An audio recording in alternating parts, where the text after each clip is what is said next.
आपल्याला जर पालकाचा रंग भाजीसाठी सुद्धा किंवा पराठ्यांसाठी सुद्धा कोणत्याही गोष्टीसाठी पालकाचा कलर जर तुम्हाला ग्रीन तसाच हवा असेल तर एक ट्रिक वापरायची आहे, ती म्हणजे हॅलो नमस्कार, कसे आहात सगळे। मी अबोली ड्रीम लाईफमध्ये तुम्हा सर्वांचं अगदी मनापासून स्वागत करते। सध्या माझी हालत एकदम खराब आहे, त्याच्यामुळे मी काही ब्लॉग शूट करत नाही आहे, बट चॅलेंज घेतलेलं आहे SP चॅलेंज की सकाळी 8 वाजता व्हिडिओ गेलाच पाहिजे, ब्लॉग आलाच पाहिजे। त्यामुळे मी आत्ता तर सध्या शूट नाही करत आहे, हे 2-3 दिवस झाले, बट माझ्याकडे काही ड्राफ्टमध्ये चांगले चांगले व्हिडिओज आहेत, जुन्या चॅनलचे पण आहेत, तर म्हटलं चला ते पण इन्फॉर्मेटिव्ह आहेत आणि काहीतरी त्यातून चांगलंच तुम्हाला शिकायला मिळेल। बट सॉरी, माझी हालत एकदम खराब आहे, बट ते व्हिडिओ मी अपलोड करते। आय होप तुम्ही समजून घ्याल, कारण मी त्या व्हिडिओमध्ये जास्त दिसत नाही, म्हणजे मी बॅक कॅमेराच आहे, आधी शूट केलेले आहेत मी त्या प्रकारे करायचे, सो ते आहेत। सो प्लीज समजून घ्या आणि तब्येत ठीक झाली का परत आपलं काम चालू करणारच आहे। डेलीचे व्हिडिओ येणार आहे, आत्ताही येणार आहेत, बट ते थोडे आधीचे व्हिडिओ आहेत, ड्राफ्टमध्ये आहेत माझ्या ते व्हिडिओ, सो ते तुम्ही पहा आणि एन्जॉय करा, तुमची पसंती दर्शवा। आणि खूप छान रिस्पॉन्स देत आहे तुम्ही। मी शॉर्ट्स पण टाकते, त्याला खूप छान प्रतिसाद देत आहे, शॉर्ट्ससारखा लॉंग व्हिडिओला सुद्धा प्रतिसाद द्या। ओके, सो चला, जास्त बोलायची आता ताकदसुद्धा नाही आहे, सो व्हिडिओ कंटिन्यू करते। आज मी तुम्हाला माझी स्टफ पालक चीज पनीर पराठा तो शेअर करते, सो बघा, एन्जॉय। नमस्कार, कसे आहात सगळं, स्वागत आहे। आज तुमच्यासाठी मी सकाळी 6 वाजता ही रेसिपी शूट करत आहे। आज मी बनवत होते स्वराच्या टिफिनसाठी चीज पनीर पालक पराठा, सो म्हटलं चला तुमच्यासोबत सुद्धा शेअर करूया। तर इथे आपण हिरवीगार स्वच्छ अशी निवडून धुवून पालकाची पानं घेतलेली आहेत आणि दुसरीकडे आपण कढईमध्ये गरम पाणी करायला ठेवलेलं आहे। तर यामध्ये आता ही सर्व पानं आपण टाकूया आणि शिजवून घेऊया, हार्डली 4 ते 5 मिनटं। अगदी झटपट हा पराठा बनतो, अजिबात जास्त वेळ लागत नाही। तर पूर्ण ही जुडी आहे पालकाची आणि त्याला मी पाण्यामध्ये इथे टाकून घेतलेलं आहे। तर आता काही सेकंदामध्येच हे जे पानं आहे ते गरम पाण्यामुळे नरम पडतील पटकन आणि 2 ते 3 मिनिटांमध्ये हे शिजतील सुद्धा। तर अशा प्रकारे आपल्याला करायचं आहे। आणि त्यानंतर आपल्याला जर पालकाचा रंग भाजीसाठी सुद्धा किंवा पराठ्यांसाठी सुद्धा कोणत्याही गोष्टीसाठी पालकाचा कलर जर तुम्हाला ग्रीन तसाच हवा असेल तर एक ट्रिक वापरायची आहे, ती म्हणजे पालक इथे गरम केल्यानंतर लगेचच त्याला थंडगार पाणी घ्यायचं आहे फ्रीझरमधलं आणि बर्फसुद्धा त्या पाण्यामध्ये टाकायचा आहे आणि त्या पाण्यामध्ये इथून हा पालक काढून लगेचच त्या पाण्यामध्ये ट्रान्सफर करायचा आहे, जे मी आत्ता करणार आहे। तर ही आपण भाजीसाठी सुद्धा ही ट्रिक वापरू शकतो। तर आता पालक आपला शिजला आहे, ऑलमोस्ट 4 मिनटं झालेली आहेत, 4-4.5 मिनटं झालेली आहेत। गॅस बंद केलेला आहे मी आणि आता या पालकला आपण ट्रान्सफर करूया थंडगार पाण्यामध्ये। तर ही प्रोसेस आपल्याला झटपट करायची आहे। थंडगार पाणी आपलं ऑलरेडी रेडीच ठेवायचं आहे आणि लगेचच गरम पाण्यातून इकडे थंड पाण्यात पालक ट्रान्सफर करायचं आहे आणि जे उरलेलं गरम पाणी आहे ते नंतर आपण नॉर्मल आपलं पोळीचं कणिक मळतो, पीठ मळतो, त्यासाठी उपयोगात आणायचं आहे, ते फेकायचं नाही, कारण त्यामध्ये सुद्धा पालकाचे पोषक तत्व आहेत। ओके, सो अशा प्रकारे आपण हे करू शकतो। आता एक मिक्सरचं भांडं घेतलेलं आहे आणि त्यामध्ये आपण हा थंड पाण्यातला पालक चिमट्याच्या सहाय्याने काढून घेणार आहोत। जास्त पाणी घ्यायचं नाही त्यामधलं, कारण आपल्याला एक घट्ट ग्रेव्ही करायची आहे। सो अशा प्रकारे हे घेतलेलं आहे। आता यामध्ये थोडासा पालक घेतलेला आहे मी, आपल्याला जेवढा पराठ्यांना लागणार आहे, इथे मी 3 ते 4 पराठ्यांसाठी तेवढाच पालक घेतलेला आहे, कारण जसं मी आधीच सांगितलं तुम्हाला मी टिफिनसाठी बनवते आहे, तो झटपट मला बनवायचा आहे। यानंतर लसूण घेतलेला आहे 4-5 पाकळ्या आणि 2 मिरच्या घेतलेल्या आहेत, त्यासोबतच थोडंसं जिरं आणि याची आपण आता प्युरी करून घेणार आहोत। तर याची मी प्युरी करून घेतलेली आहे, छान अशी पेस्ट करून घेतलेली आहे, अगदी बारीक त्यामध्ये काहीच असं राहिलेलं नाही, एकदम पेस्ट तशी करून घेतलेली आहे मी। आणि आता आपण याला पिठासोबत मळून घेऊया। तर आता आपण पीठ घेऊया आणि त्यामध्ये काय काय टाकायचं ते पाहूया। सो इथे मी गव्हाचं पीठ घेतलेलं आहे, साधारण 2 ते 2.25 चमचे।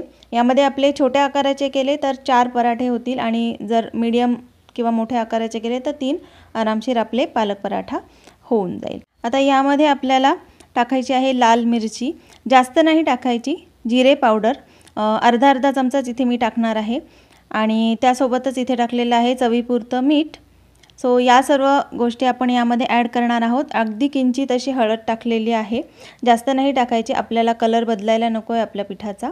आणि ओवा टाकलेला आहे थोडासा असा हातावर स्मॅश करून, थोडासाच अगदी 1 चिमूटभर ओवा इथे ॲड केलेला आहे. आणि मग शेवटी आपण ही जी ग्रेव्ही केलेली आहे ती आपण यामध्ये ॲड करून घेणार आहोत आणि आपण छान असं हे पीठ आपलं मळून घेणार आहोत. जसं जसं आपण मळत जाणार आहे तसा तसा पालकचा कलर आपल्या पिठाला लागून हिरवागार असा एक गोळा रेडी होणार आहे, जसा तुम्हाला व्हिडिओमध्ये दिसतो आहे अगदी तसाच सेम. तर आता छानपैकी इथे आपलं पराठ्याचं पीठ मळून झालेलं आहे. आता याला आपण झाकून ठेवूया 5-10 मिनिटे. तोपर्यंत आपण स्टफिंगची तयारी करूया अगदी सोप्या पद्धतीने. तर चला आता हा गोळा मी झाकून ठेवते. इथे घेतलेली आहे एक प्लेट, किसणी घेतलेली आहे, एक पनीर आहे आणि अमूल चीज आहे. तर मी क्यूब घेतलेली आहे चीजची, तुम्ही कोणतंही चीज यूज करू शकता. ओके, सो आता आपण काय करूया, यातलं थोडंसं पनीर आपण काढून घेऊया. एवढं आपल्याला लागणार नाही कारण 2 ते 3च पराठे मी करणार आहे आत्ता क्विकमध्ये. सो यातलं आपण थोडंसं पनीर बाजूला काढून घेऊया. साधारण आपल्याला 50 ग्राम एवढं तरी पनीर लागणार आहे 3 ते 4 पराठ्यांसाठी. आणि नंतर तुमच्या आवडीनुसार जर तुम्हाला जास्त स्टफिंग अगदी भरायची आहे खूप जास्त, तर थोडंसं जास्त कमी होऊ शकतं. तर अशा प्रकारे मी एक घेतलेली आहे क्यूब काढून पनीरची आणि या प्रकारे त्याला किसणीच्या साहाय्याने किसून घेत आहे. तुम्हाला हवं तर तुम्ही हाताने सुद्धा स्मॅश करू शकता, बट त्याच्यात थोडंसं गुठळ्या राहतात, म्हणून मग अशा प्रकारे केलं की सर्व पराठ्यामध्ये सगळीकडे छान असं पसरतं ते. सो मी या पद्धतीने करत आहे. आता यामध्ये सुद्धा आपल्याला काही मसाले ॲड करायचे आहेत चवीप्रमाणे, कारण स्टफिंगसुद्धा आपली चविष्ट लागायला हवी आपल्या पराठ्यामध्ये. सो इथे मी थोडंसं लाल मिरची घेतलेली आहे, किंचितची हळद, मीठ चवीनुसार, जिऱ्याची पूड आणि 1 ते 2 लसणाच्या पाकळ्या ठेचून घेतलेल्या आहेत फक्त, आणि त्या मी यामध्ये ॲड करणार आहे.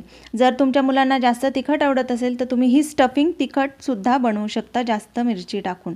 ओके, माझ्या मुलीला जास्त तिखट आवडत नाही त्यामुळे मी कमी टाकते. आता हे जी चीज आहे ते मी अर्धं यामध्ये आधी स्टफिंगमध्ये टाकणार आहे चीजसुद्धा, आणि दोन्ही असं छान आपण मिक्स करून घेऊया हाताच्या सहाय्याने. छान असं त्याला मसाले सगळीकडे लागायला हवेत, आणि कारण आपल्याला पनीरचा कलर हा व्हाईटच असायला हवा, पांढराच दिसायला हवा, त्यामुळे मी जास्त मिरची ॲड केलेली नाही.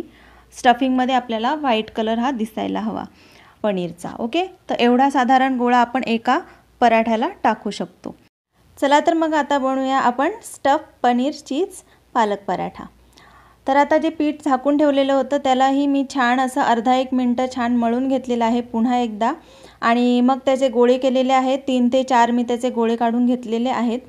आणि आता आपल्याला एक अशा प्रकारे मळून व्यवस्थित एक गोळा घ्यायचा आहे आणि त्याला मधून असा मोल्ड तयार करून घ्यायचा आहे, ज्याप्रमाणे आपण नॉर्मल सर्व पराठे बनवतो. बस आता पुढची प्रोसेस तीच आहे आणि अगदी सोपी आहे.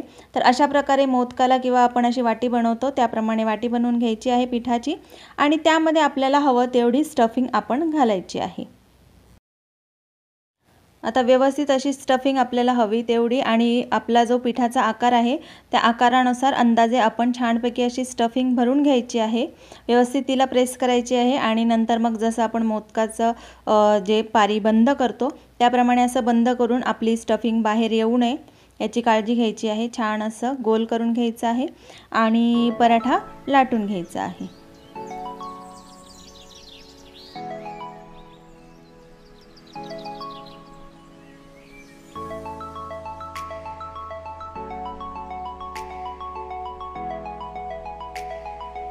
चला, पराठा आपला लाटून झालेला आहे. आता इथे आपण एक तवा ठेवूया, पॅन किंवा तवा काहीही तुम्ही कशातही तुम्ही करू शकता, आणि त्याला थोडंसं मी तूप लावणार आहे. तूप, तेल जे तुम्हाला योग्य वाटेल ते तुम्ही लावू शकता.